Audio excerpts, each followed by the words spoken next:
Air pollution आज के समय की सबसे बड़ी समस्या है और इसका खामियाजा ना सिर्फ नेचर को भुगतना पड़ रहा है बल्कि इंसान भी इससे अछूता नहीं है। पर कनाडा ने अपने यहां पर एयर पोल्यूशन को कंट्रोल करने के लिए और CO2 की मात्रा को कम करने के लिए सन 2015 में दुनिया का सबसे बड़ा कार्बन कैप्चरिंग प्लांट अपने यहां पे इंस्टॉल किया है। इस कार्बन कैप्चरिंग प्लांट को बिग आई ब्लैक और बिल गेट्स की मदद से इंस्टॉल किया गया है। इस प्लांट के अंदर बड़े बड़े फैंस इस तरह से इंस्टॉल किए गए हैं कि वो सबसे पहले एनवायरनमेंट से एयर को सक करते हैं और उसके बाद CO2 की मात्रा को कंट्रोल करते हैं और उसके बाद वही फ्रेश एयर एनवायरनमेंट में वापस से छोड़ दी जाती है।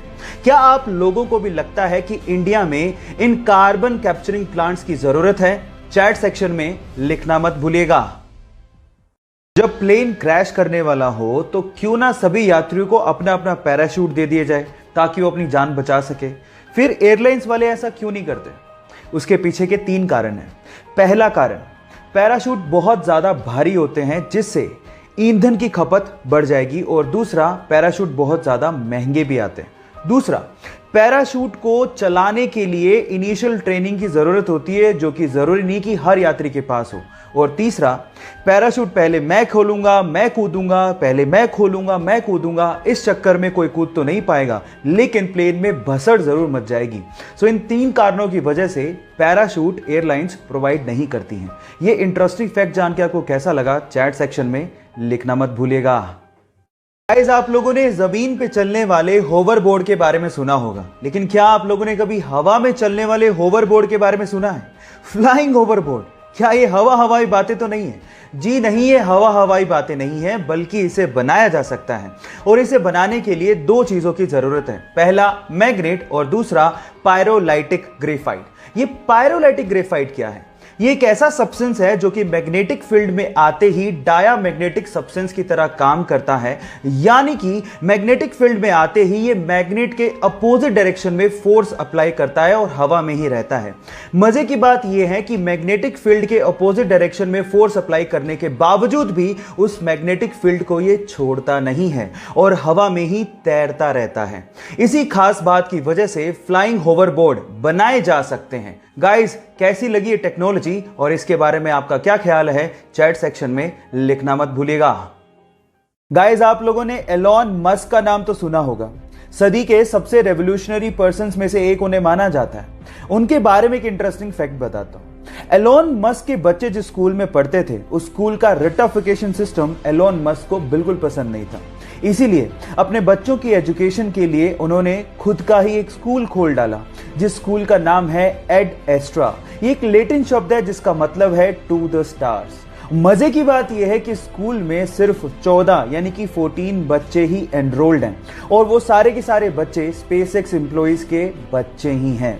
क्या इसके पहले तक एलॉन मस्क का ये इंटरेस्टिंग फैक्ट आप जानते थे? और अगर नहीं जानते थे तो चैट सेक्शन में लिखना मत भूलिएगा। अक्सर जिंदगी में जो चीजें हमारे पास होती हैं हम उन पे तो कभी गौर ही नहीं करते, और जो चीजें हमारे पास नहीं होती उनको लेके हम अपनी किस्मत को कोसते रहते हैं। अगर आप लोग भी ऐसा करते हैं तो इस बंदे से मिलिए। इस बंदे का नाम है मोरिस। पेशे से आर्टिस्ट है, बचपन से हाथ नहीं है, लेकिन उसने इस चीज को लेके कभी अफसोस नहीं किया, बल्कि इन्हीं डिसेबल हाथों से वो उस लेवल की पेंटिंग बनाता है जो नॉर्मल हाथों वाला इंसान बनाने की सोच भी नहीं सकता। अभी तक 700 से भी ज्यादा वर्ल्ड क्लास पेंटिंग्स बना चुका है और एक मोटिवेशनल स्पीकर भी है। इसे देख के तो एक ही बात समझ में आती है कि आप बुरी से बुरी कंडीशन से भी बहुत बेस्ट से बेस्ट अचीव कर सकते हैं, बशर्ते इस पे भरोसा होना चाहिए। आपको यह सुन के कैसा लगा? चैट सेक्शन में लिखना मत भूलिएगा। यह घटना है आंध्र प्रदेश के चितूर गांव की, जहां पर एक पिता को अपनी चाय की दुकान कोरोना काल के चलते बंद करनी पड़ी और अपने पैतृक गांव लौटना पड़ा।